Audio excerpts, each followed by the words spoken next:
Okay, picture this for a second. We got two people, both successful by most metrics. So person A is making fantastic money. They have the big title, the luxury apartment downtown. They're driving a brand new status car, buying designer goods. The whole package. The whole package. Yeah. But they wake up to a jolting alarm at 5 a.m. They check email before their feet even hit the floor. Ooh, that's a bad sign. It's a terrible sign. They commute through gridlock. They work 12-hour days. They're snapping at their partner because they're just running on fumes. And every time you ask them to hang out, their automatic, exhausted response is, I'm totally slammed. Their Instagram is, impressive. But their internal life is pure stress. Right. It's a performance. Totally. Now, picture person B. They might live in a regular neighborhood. Maybe their house is smaller or they rent. They drive a car that's a few years old. Perfectly functional, nothing fancy. Yeah, sure. They aren't flexing any brands. Yeah. But they have slow mornings where they actually sit and drink coffee without checking a single notification. They regularly take a walk midday. They host friends for simple potluck dinners.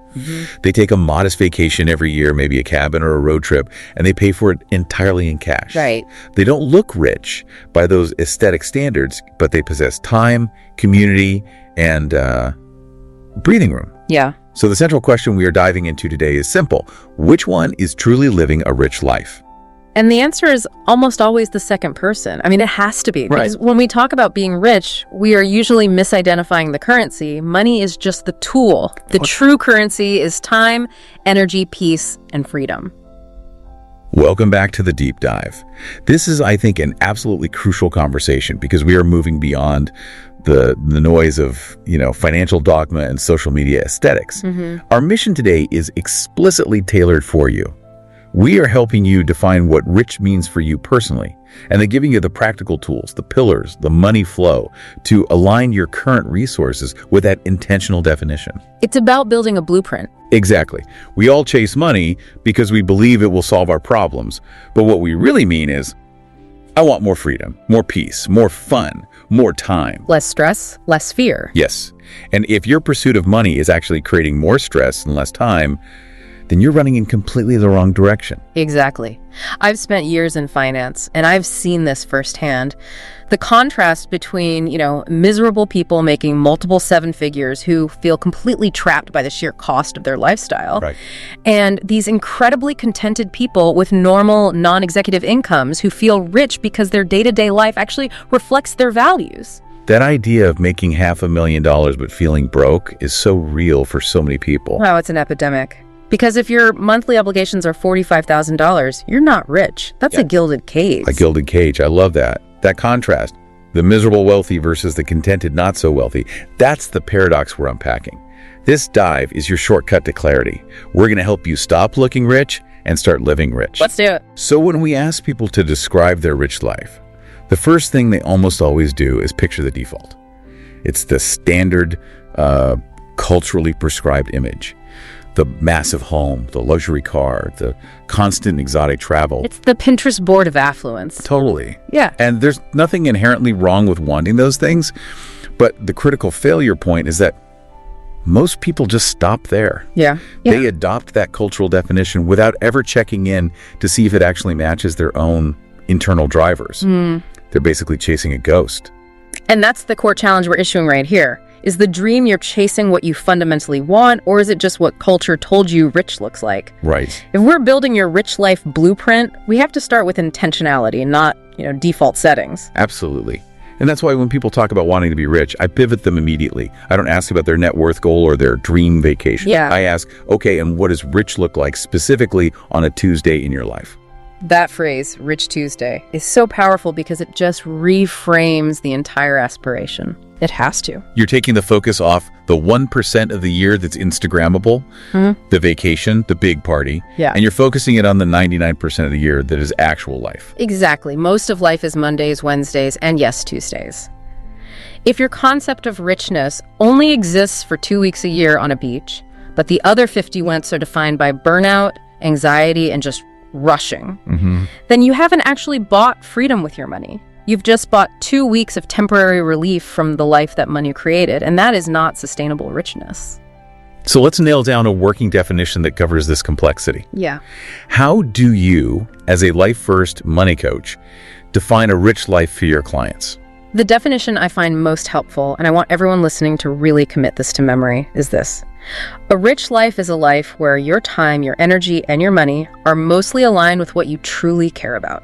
Not what you think you're supposed to care about. Exactly. That's the key distinction. And that phrase, mostly aligned, is so important because it incorporates grace. We're not aiming for perfection. Right. It's not all or nothing. No, we're aiming for a strong, intentional alignment.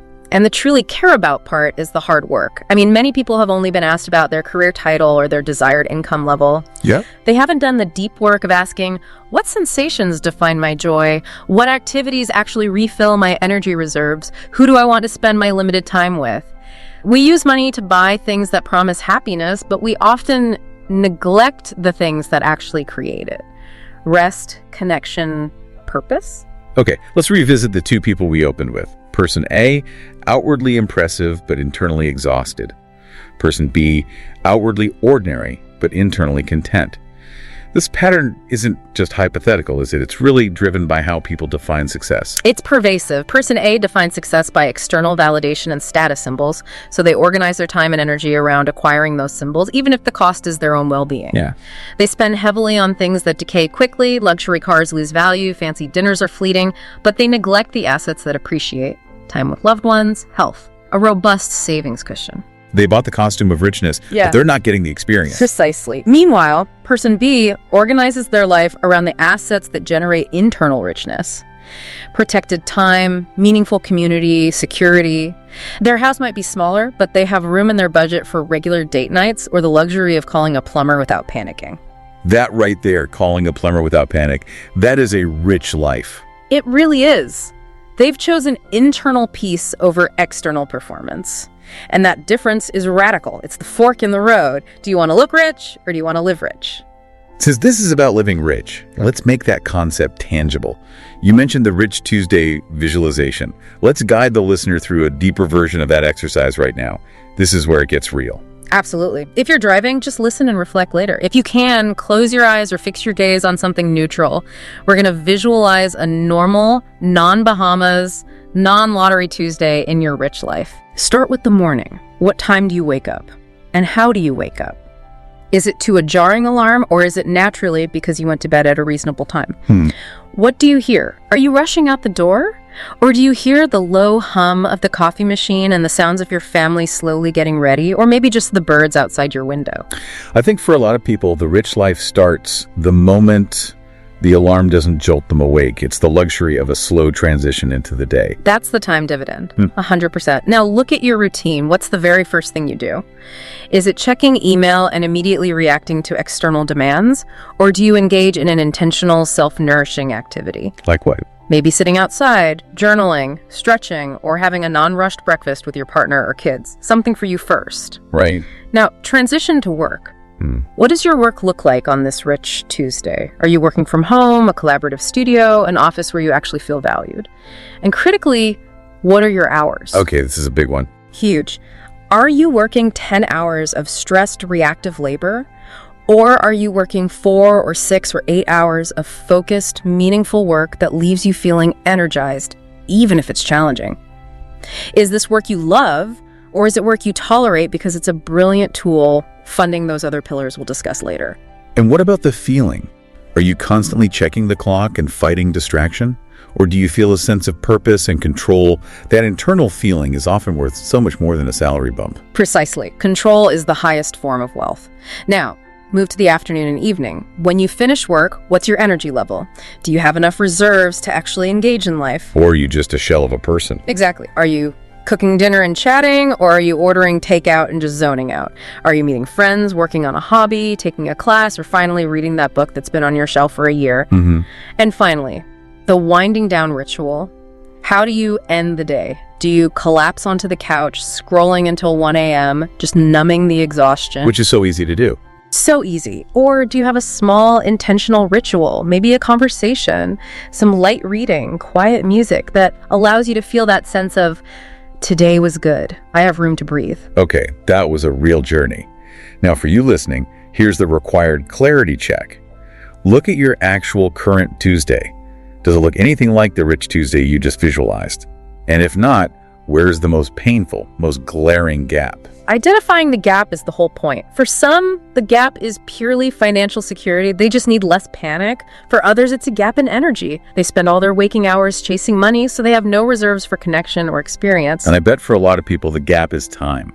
For a surprising number, yes, the gap is time. They have money, but they've allowed their schedule to be completely consumed by other people's demands. So that clarity check gives you the direction. It tells you, my money isn't just for a big house. Right now, it's needed to buy back 1 protected hour in the morning.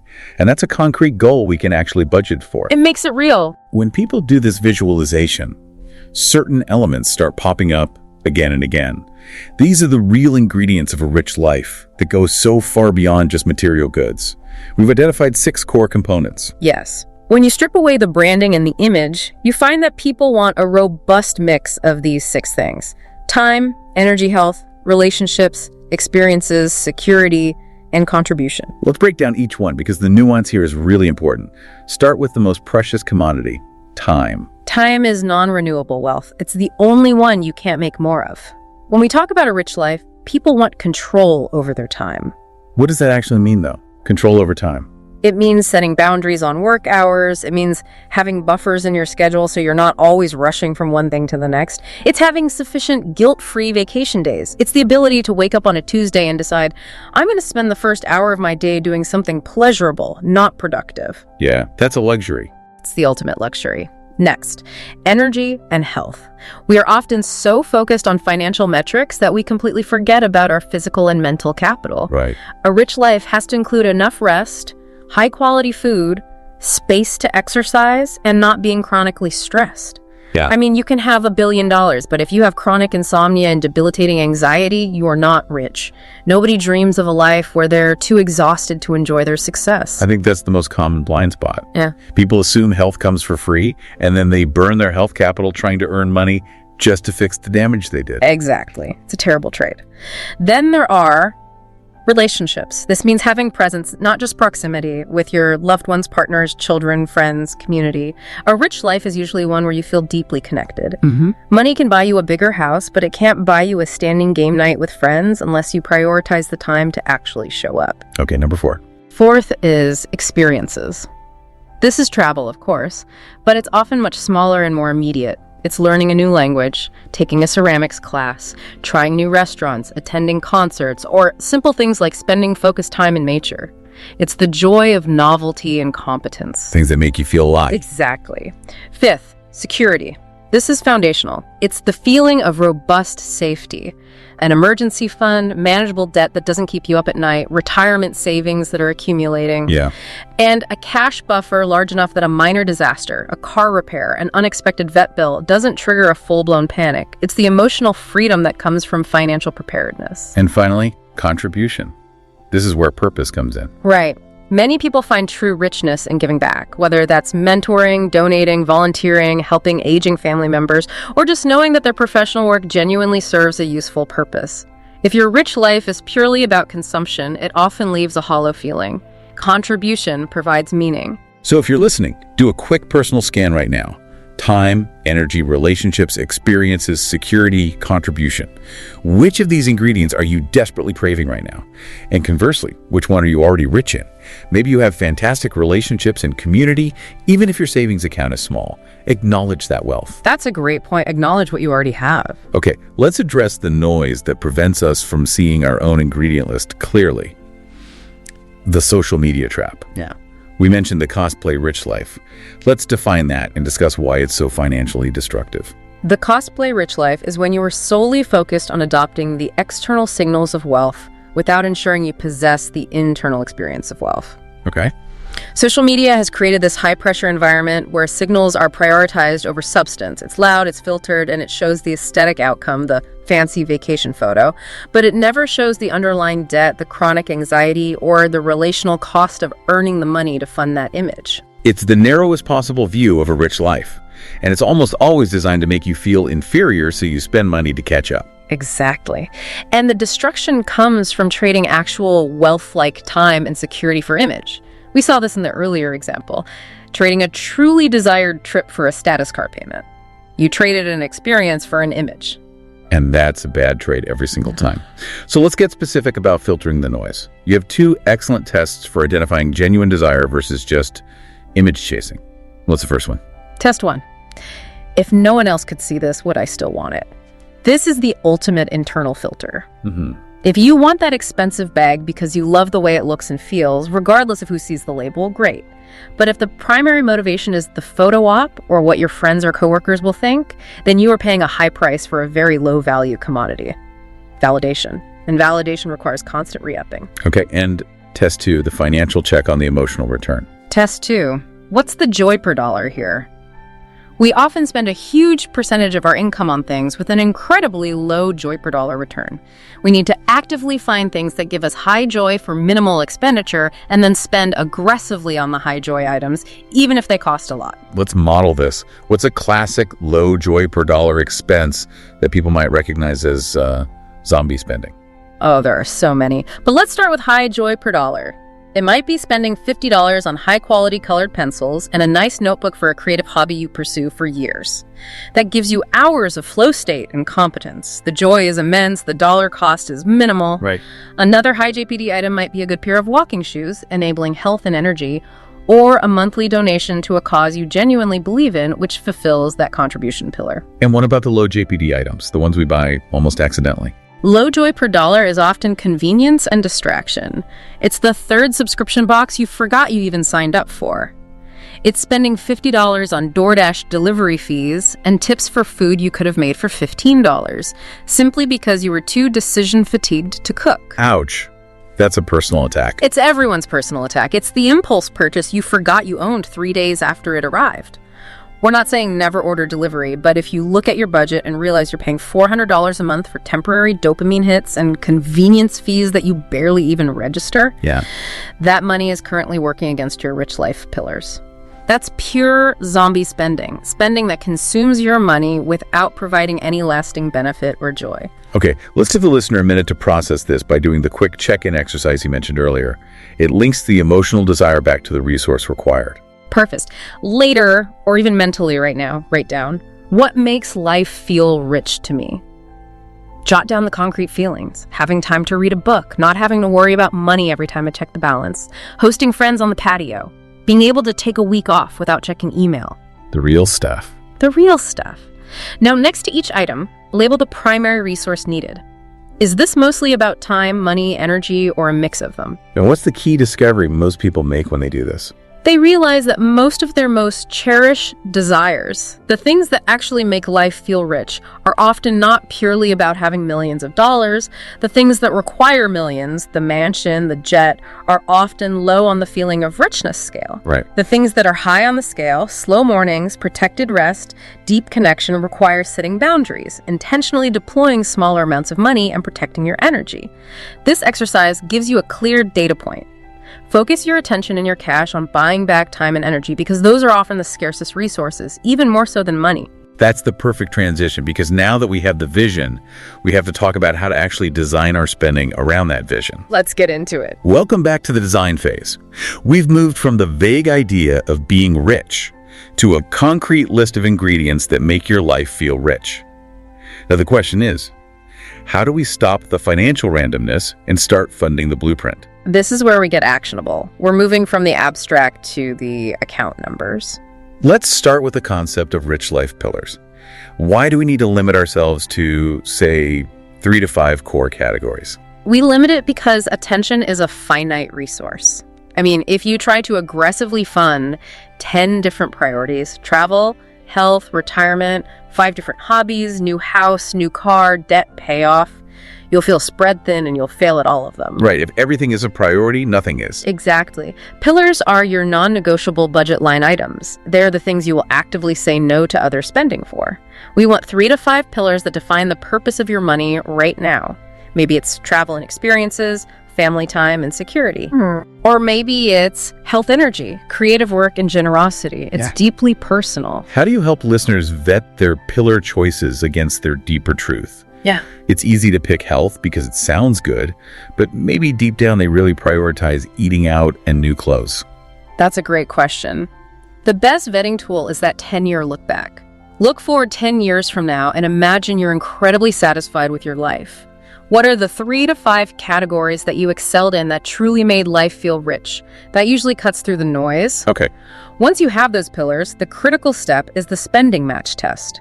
You take your current monthly or quarterly spending and ask, what percentage of my money is actively supporting these 3 to 5 pillars, and what percentage is just going to zombie spending, convenience costs, or status spending that I don't actually care about? This test is brutal because it exposes where our money's actually going versus where we think our values lie.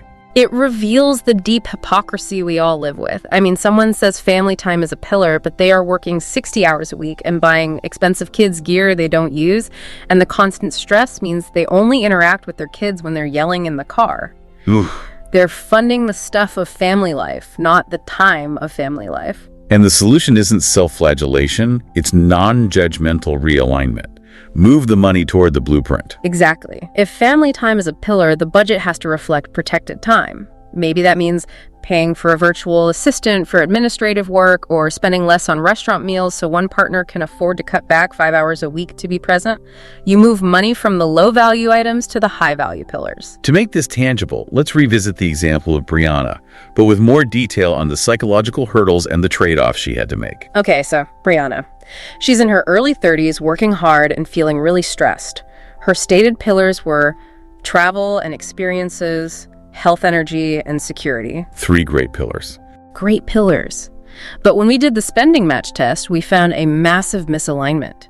Her spending drains, the zombie spending, were takeout, often $400 a month or more because she was just exhausted after work. Been there? An online shopping impulse, buys late at night, that little dopamine hit, and a $90 a month high-end gym membership she visited maybe twice a month due to fatigue. So all told, it's over $600 a month in low joy per dollar spending. At least. And crucially, her savings bucket was nearly empty. So she was paying a high price for exhaustion, distraction, and guilt, which actively worked against her health and energy pillar. Right. The money she spent on takeout was a direct result of the energy drain caused by her overall routine. 100%. It was a vicious cycle. So the shifts had to be behavioral, not just numerical. Shift 1, taming takeout. We didn't cut it completely because that just leads to failure. We identified 2 or 3 super simple emergency meals like frozen dumplings and a salad kit that were faster, cheaper, and healthier than ordering out. A backup plan. A backup plan. She capped her takeout to twice a week. That saved her about $250 a month, which immediately went to security. It addresses the decision fatigue. The takeout happens when you're too tired to think. You replace the zero-thought habit with a low-thought, low-effort, high-quality backup. Smart. Exactly. Shift 2, the shopping filter. The online shopping was a late-night numbing ritual, so we instituted the simple test. If I buy this, does it support travel, health, or security? If not, wait 48 hours. She set a modest, non-guilt-inducing $75 fun shopping budget and moved the apps off her home screen to create friction. Friction is key. It's everything. And shift 3, intentional savings. We automated the remaining savings. $200 a month went automatically into the emergency fund for the security pillar. $150 a month went into the travel fund for the travel pillar. So within 6 months, she redirected over $600 a month from convenience and guilt to her actual pillars. Yes.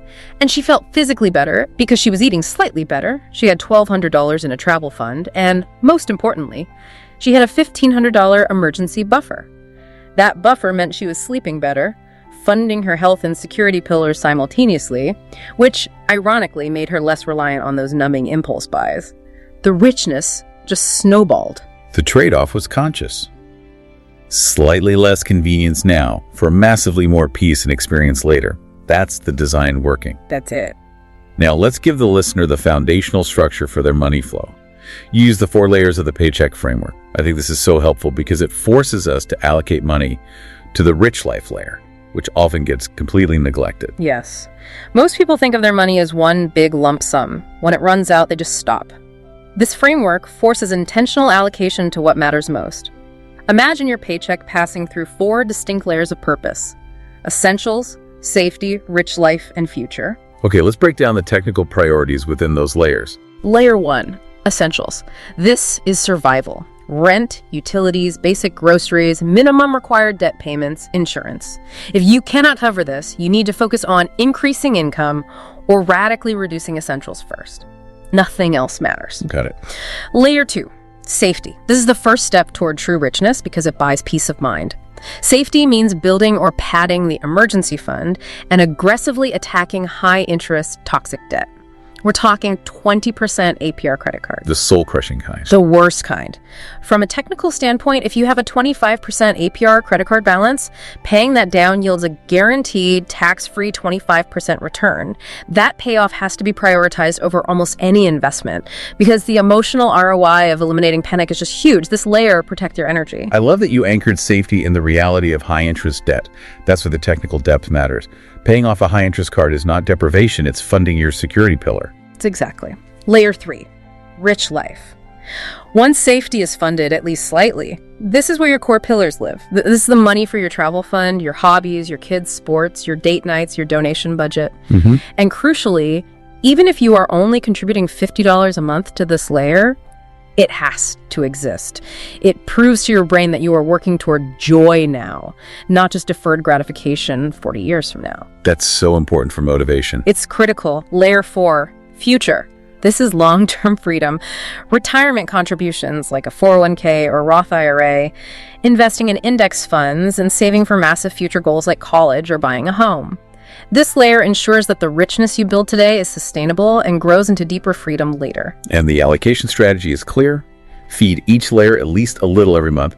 If you are struggling, you cut the zombie spending and low JPD items before you cut the rich life layer, because cutting that layer makes you miserable and leads to spending failure. You got it. Now for the moment of power, a raise or a bonus. This is where lifestyle creep, the silent killer, tries to take hold. How do we weaponize raises against creep? You absolutely must decide what that money is for before it ever hits your checking account.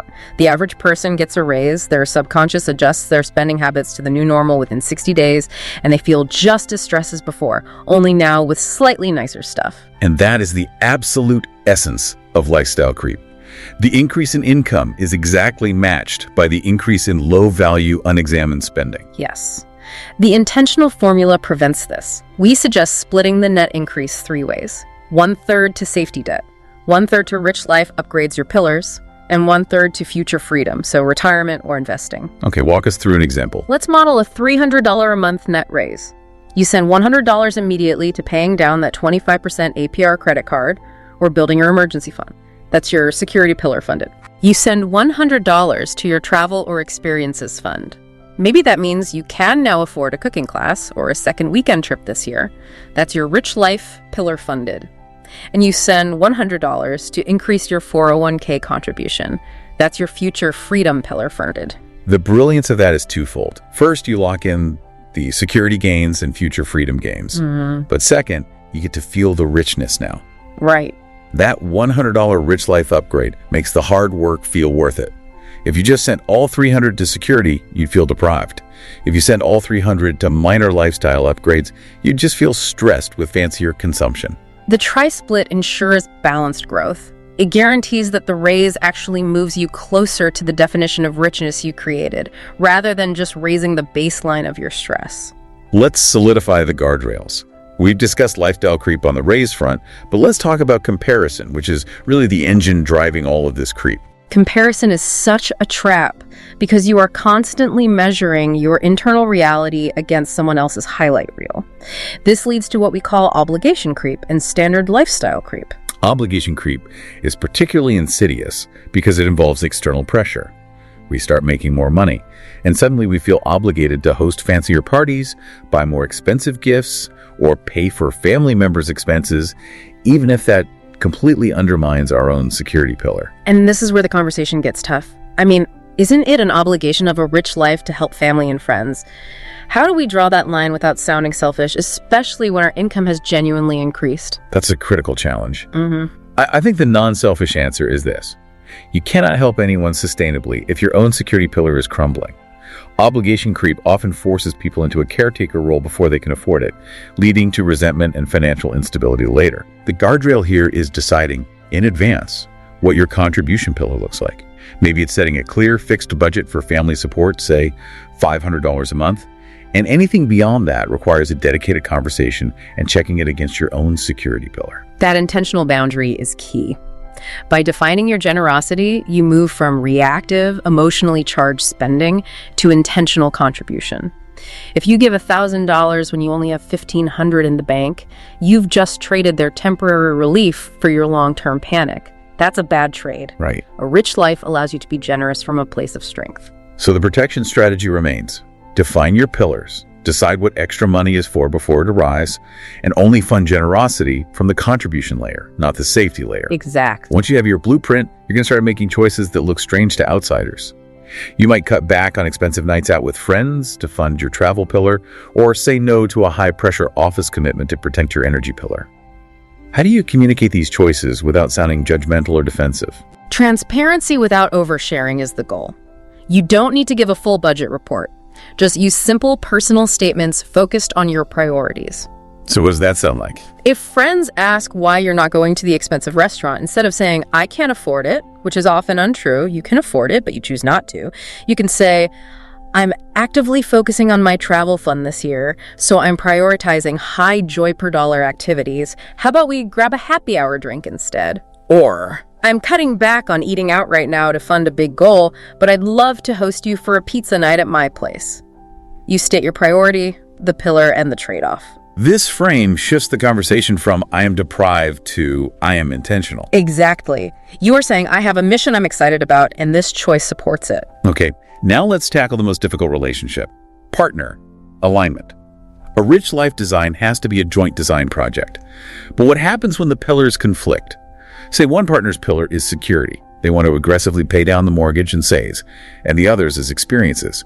They want to travel every 3 months. This is a negotiation, not a competition. The worst mistake is making the plan in isolation. You have to start with curiosity, not criticism. Ask, what does a rich life look like for you? Mm-hmm. In that security versus experiences conflict, you have to look for the deeper overlap. Both want peace of mind. The security-focused person wants peace of mind through low risk. The experience-focused person wants peace of mind through a robust life lived now. So how do you solve that? The solution is usually structured compromise. We fund the security pillar first until the emergency fund hits X level. Once that level is hit, we aggressively fund the travel pillar for Y months. Then we revert to security funding. It becomes a shared schedule of funding. You honor both core pillars sequentially, reinforcing the idea that the money flow is designed for both of you. You find the shared goal, maybe it's time together, and negotiate the funding mechanism. It builds trust. The final guardrail is understanding that your rich life design is not fixed. It is a living document. Mm-hmm. The things that brought you richness at 25 might actively diminish it at 45. It absolutely must evolve. A 22-year-old's rich life is often defined by flexibility, novelty, and low-cost exploration. Cheap travel, shared living spaces, a focus on learning. They value time and low obligation. Right. A 35-year-old with young children will likely have a rich life defined by stability, convenience, community, and time at home. Their money may now be deployed to buy back time cleaning help, meal services, rather than fund constant travel. So the pillar of experiences might temporarily shrink to fund the pillar of family time and stability. Exactly. And if that 35-year-old is still financially structured around the 22-year-old's pillar of constant cheap travel, they will feel massive guilt and misalignment because they're ignoring the current needs for stability and convenience. And that's the moment to pause, check the pillars, and grant yourself grace. Give yourself permission to want what you want now, not what you thought you should want a decade ago. If your honest, rich life is quiet weekends, a good garden, and the ability to say no to social pressure, that's valid. You don't have to apologize for wanting small and cozy or big and bold, as long as it's honest and grounded in responsibility. Let's address the toughest situations listeners might be in right now. Quick, pointed advice. Little lightning round. Let's do it. Okay, tight situation. What if my current financial situation is so tight that designing a rich life just feels like a fantasy I can't afford? I'm struggling to cover essentials. If you are struggling to cover essentials, your first steps are about building stability and reducing anxiety. Your initial rich life pillar is 100% security. Focus on building a tiny emergency buffer. $500 is a huge psychological shift. And aggressively eliminating any high-interest debt. So the vision still matters. The vision of a Rich Tuesday still guides you. It tells you why you are fighting for that $500 buffer to buy back peace of mind. Your money moves are about reducing the feeling of panic, even slightly. Okay, partner mismatch. We're still struggling to align. My partner is a total spender and I'm a saver. Our pillars feel like they're opposites. Go back to the common ground. Almost everyone wants security and time together. Focus the conversation not on spending less versus saving more, but on shared time goals. What does that sound like? It sounds like if we put X amount into savings, we know we can afford to take 3 full days off work this year to be with the kids guilt-free. Frame saving as buying time, which is usually a goal the spender can get behind. Okay, last one. Is it selfish? Is it selfish to focus on my own rich life design when the world is struggling? A thoughtful, responsible, rich life is the opposite of selfish. It's the foundation of resilience. By funding your own security and energy pillars, you move from being a potential burden to being a source of strength. You become better positioned to contribute, help your family, do useful work, and donate time or money effectively. Intentionality allows you to be generous from a full cup. This has been an incredibly detailed design session. Before we leave, let's condense this down to the core actionable wisdom. I'll reiterate the 6 foundational truths we've covered. Money buys non-money things. Time, energy, peace, and connection. Never forget that those are the true currencies. Right. 2, define your rich life. Your Rich Tuesday is the blueprint. Forget the social media fantasy. 3, pillars are your targets. Choose 3 to 5 core pillars and make sure your spending actively funds them, not guilt or image. 4, fight creep intentionally.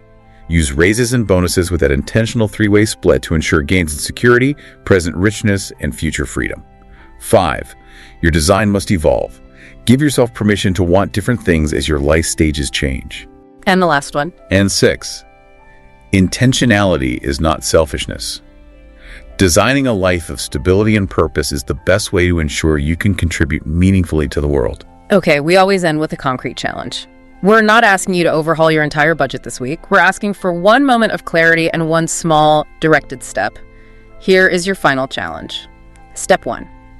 Write out your Rich Tuesday. Describe it in sensory detail. What does it feel like, sound like, and look like?